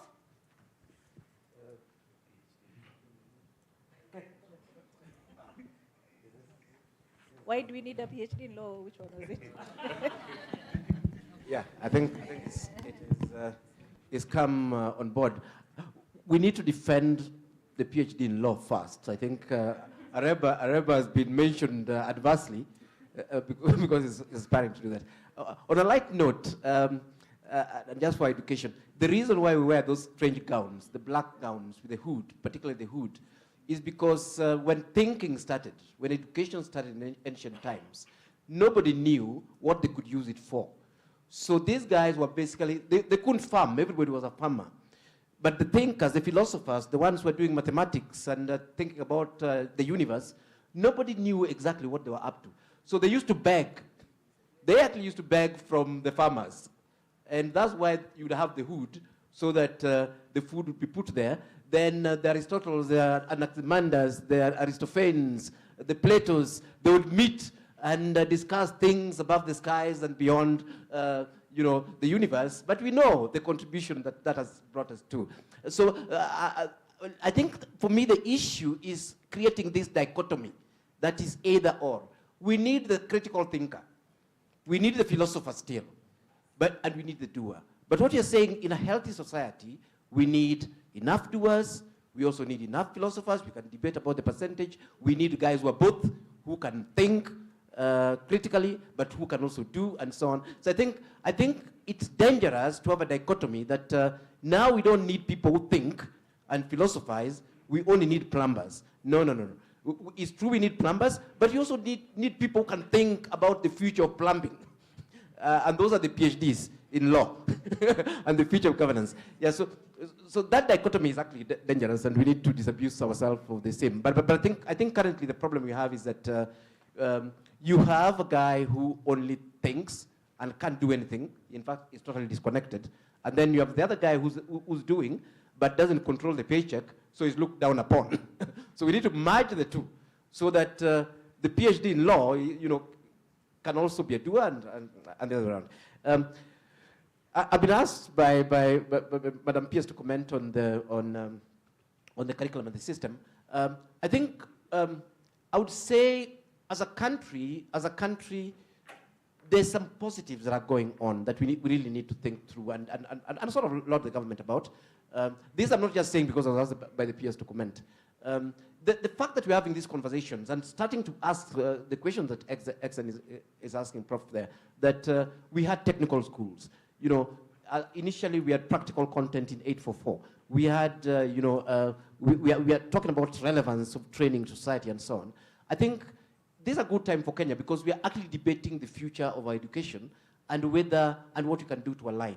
Of course, sometimes what I normally illustrate to people is that when you're doing curriculum change, you are basically just changing the flavor of the food. But when you're changing the system, you're changing the entire food thing, where you're saying, no, we're eating fish, but now it's been recommended that we actually do vegetables. So there's a continuum. The two are not mutually exclusive. At some point, we feel that the entire system as been conceived may be having problems that requires overhaul. But throughout, of course, curriculum developments and curriculum change should actually be happening throughout. And in fact, the different institutions, I know, like even for the university, they require that every 5 years, Commission of University Education requires that we actually do, review our curriculums. I think the only issue sometimes for me is that we don't have a lot of these fundamental discussions about, robust discussions about what this can actually be. But I think for us, where we are, it is actually quite exciting that we can actually have these conversations about the future of our country, about the relevance of the education system, about, in fact, CBC will be going to the other levels. So this is the correct time to have the debates. Okay. What happens to CBC at secondary level? What happens to it at university level? All right, Madam Pierce. Thank you very much. I'll gladly take the lion's share of the questions. And I think about reforms, there are two big issues. The first one, the elephant in the room, has always been funding. And then the whole issue about changing the education system. So funding. And this is a message that I love to share because it has been so misunderstood grossly. In the past, the school, the cost of programs was based on a differentiated unit cost. And if there's one key message on the reforms that you'd help me share out there, it's this one. Nobody was paying for the cost of programs. So you are going to study architecture, you are not paying, the government is not paying.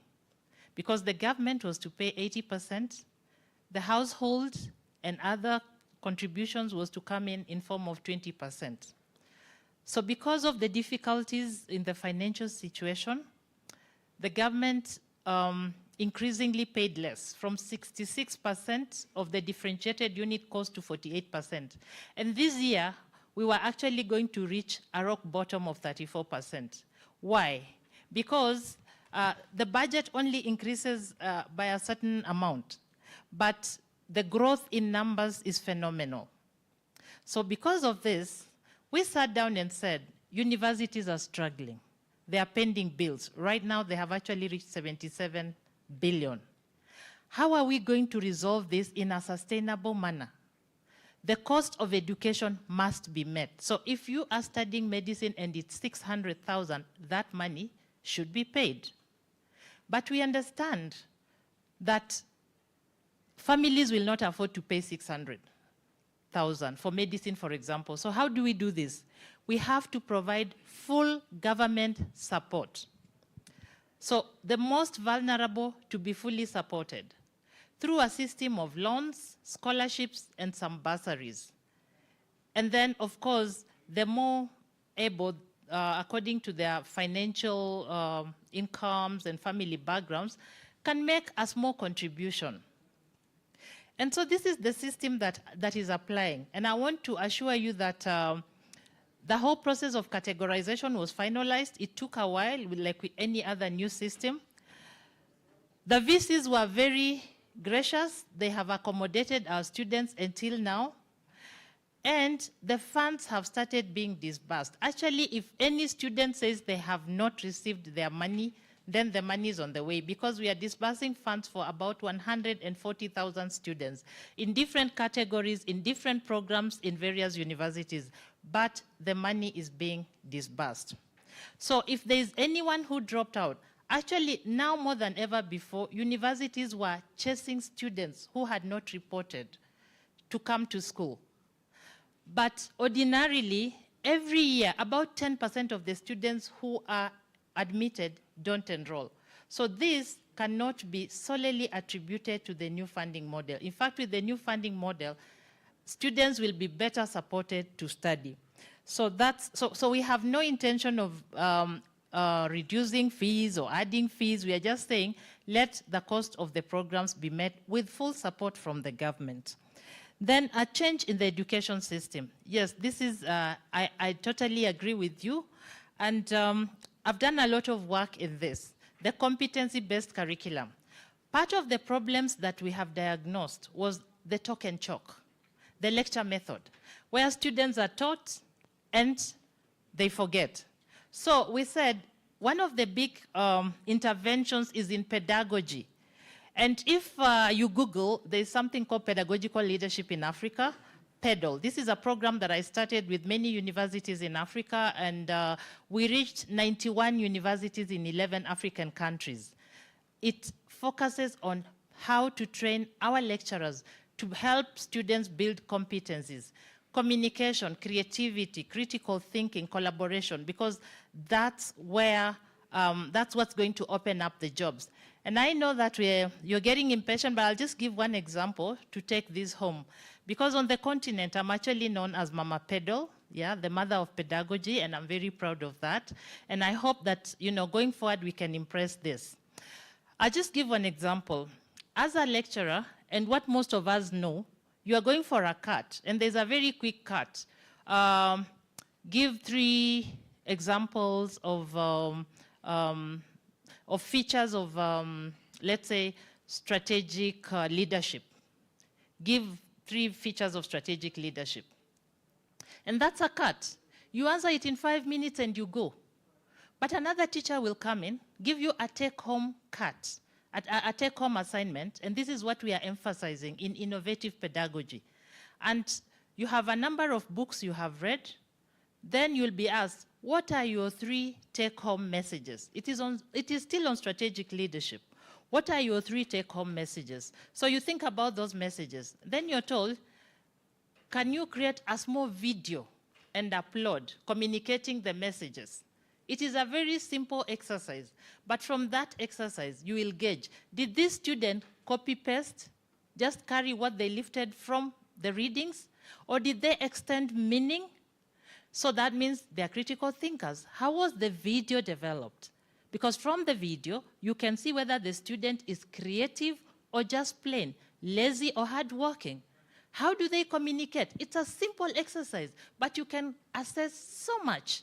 And what will this assessment help you as a lecturer? It will help you to support the students to build the competencies in which they have not really demonstrated that they are good at. Thank you. Makofi yake? So I understand there's still questions that have been left unanswered. We were to have until 11:20, but I am told that we have Mgeni Mashuhuri. Mnanielewa? Mgeni Mashuhuri is going to come and bring the event later on to a close. So I do have to make way for the next panel. I just need guidance from Nathaniel. Nathaniel, are we doing tea break or are we moving straight to the next panel? Tea break for how long? For 20. Oh, then you should have given us that. All right, Nathaniel has spoken and I am under instruction. I want to thank my panelists this morning, Areba Samba, Professor Alfred Omenya, and Honorable Beatrice Inyangala. Nathaniel, you will need to give me security, and then I will need to pass here where I allowed 3 questions. Mtanisamehe? Please, naomba mnisamehe. All right, yes. Please, Nomba. Can we just do 3 more questions? All right, okay. Uh-huh.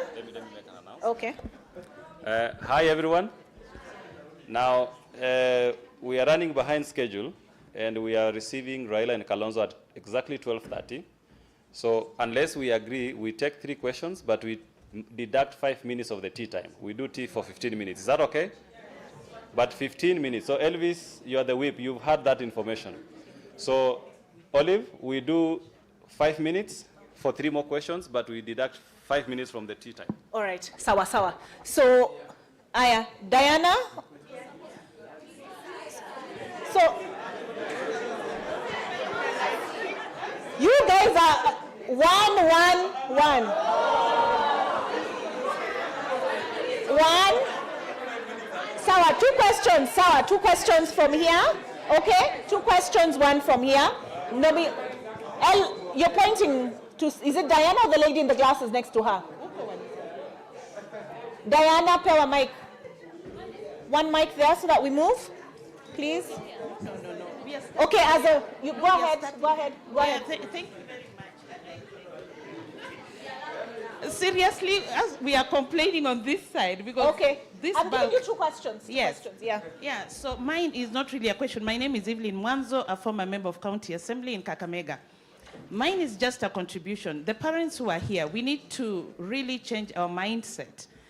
In this country, there is no way everybody will be a doctor, will be a lawyer, will be an educationist. I am an educationist myself, but my children never wanted to be teachers.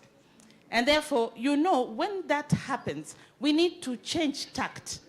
We need to embrace the CBC, system of education that is there right now, because it will help our children have skills that can enable them to do the work that they can use their hands. For example, I want to really thank the professor here from Australia and the PS. When you look, he said something very important, and I wished all of us listened to him. Let us encourage our students in schools to use the biology they are learning to do research.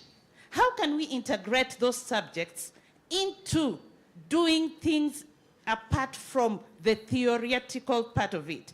For example, if you're doing chemistry, those chemicals, how can you use those chemicals to come up with chemicals to make cosmetic products?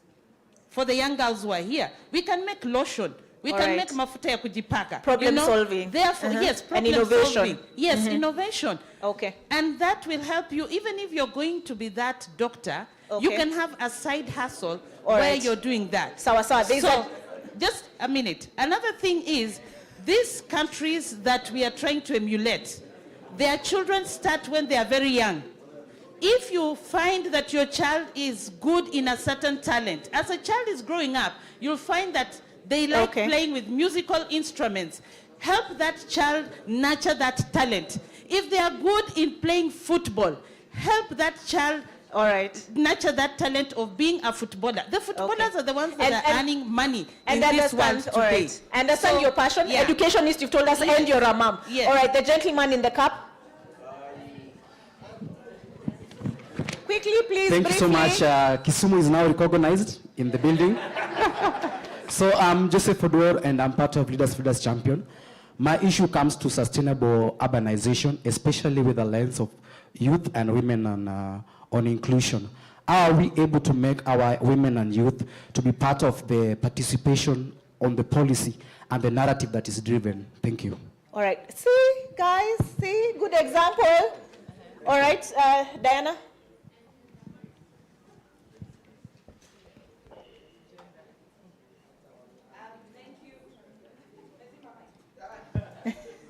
Thank you very much, and I have questions particularly to the PS education.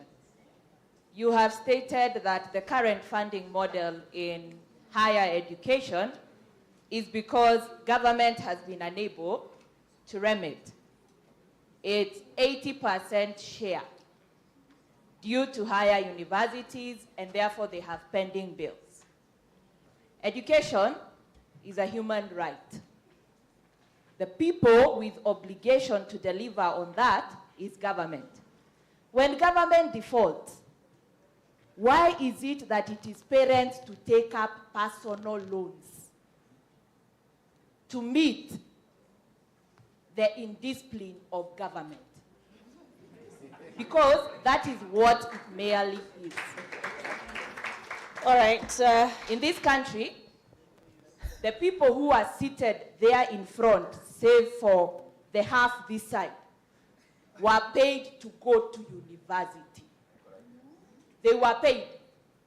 They had money from government, a boom, where they constructed money for their parents. They paid for their siblings' fee and studied. Currently, the children who are going to university will be on loans from microfinance, Hustler, and digital platforms. What are we saying about this country? We continue to contradict ourselves when it comes to housing. We say it is public-private partnerships. All right. Why are we funding it with our taxes using a housing fund?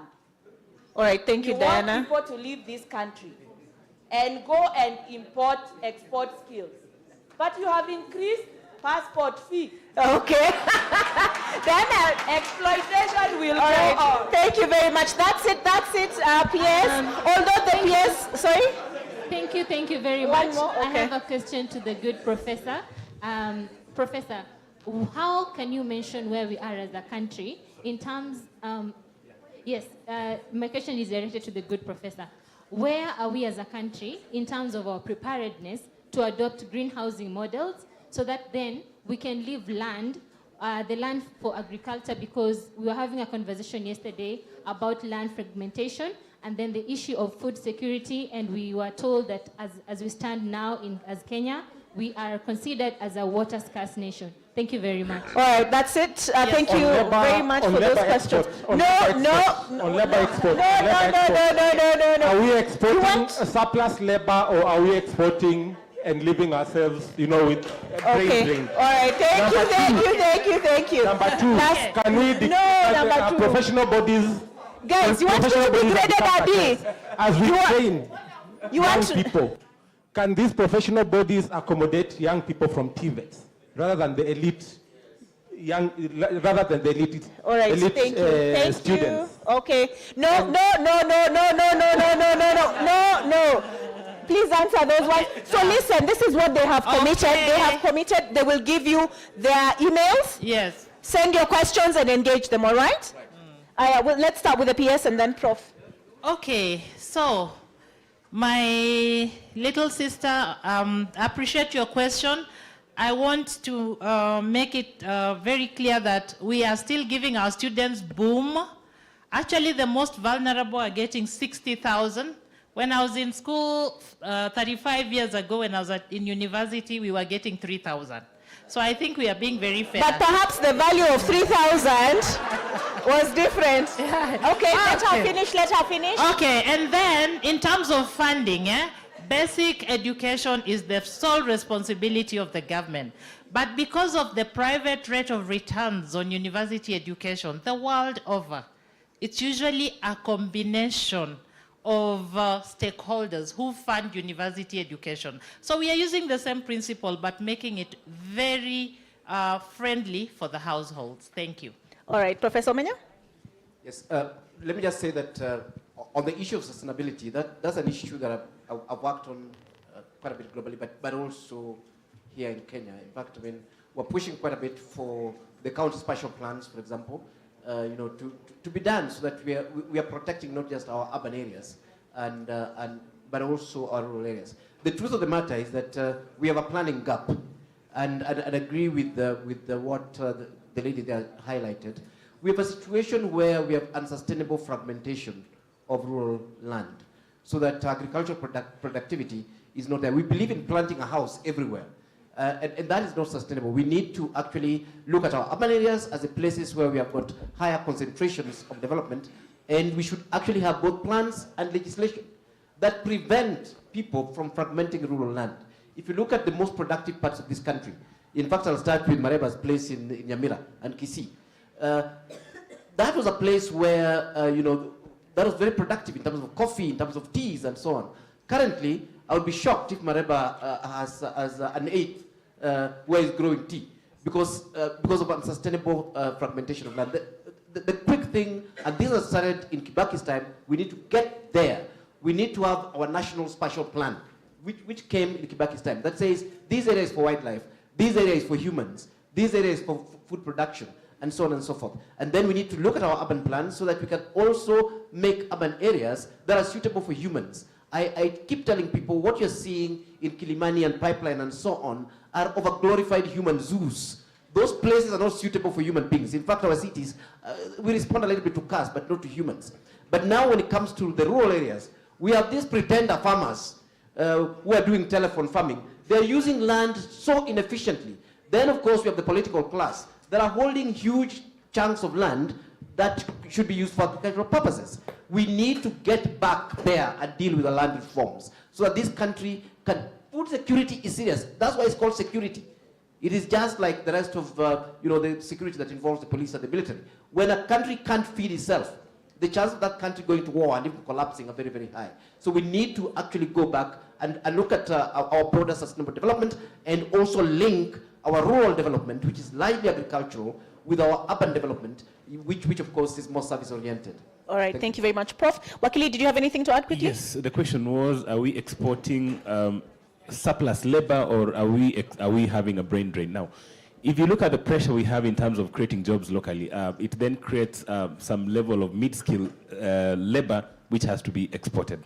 But then, as Prof said earlier on, then we have to have a conversation in terms of this high-skilled labor that we have trained using taxpayers' money, which we are busy questioning the PS why she's not sending money. Should we send it out of the country or should we not? So this is a striking balance. But as we are, in terms of the mid and the low-skilled labor, we have a lot of it. The high-skilled and technical labor, I don't think we have enough. All right, that's it. Thank you very much, Makofia. Yes? Let me just close with, let me answer him, so we don't disadvantage him. He wondered about TVETs in professional bodies. I want to assure him that we have TVET graduates in professional bodies. And finally, about the export of labor, we are encouraging brain circulation and collaboration. So it is still gainful and beneficial. Thank you. Makofia? I want to thank my panelists, Areba Samba, Board Member, National Labour Board, Professor Alfred Omenya, CEO, EcoBuild Africa, and PS Beatrice Inyangala, Higher Education and Research. And Makofi yenu. You guys have been amazing. Sports, I assume Nathaniel is here to tell us tea break imepunguzwa muda. Yes. Too? So thank you so much, Olive. Thank you very much, PS, Alfred, and Areba. Thank you so much. So we are breaking for tea for maximum 10 minutes. You just grab, you can drink inside, or just take 10 minutes. And thank you so much. We are taking tea outside here.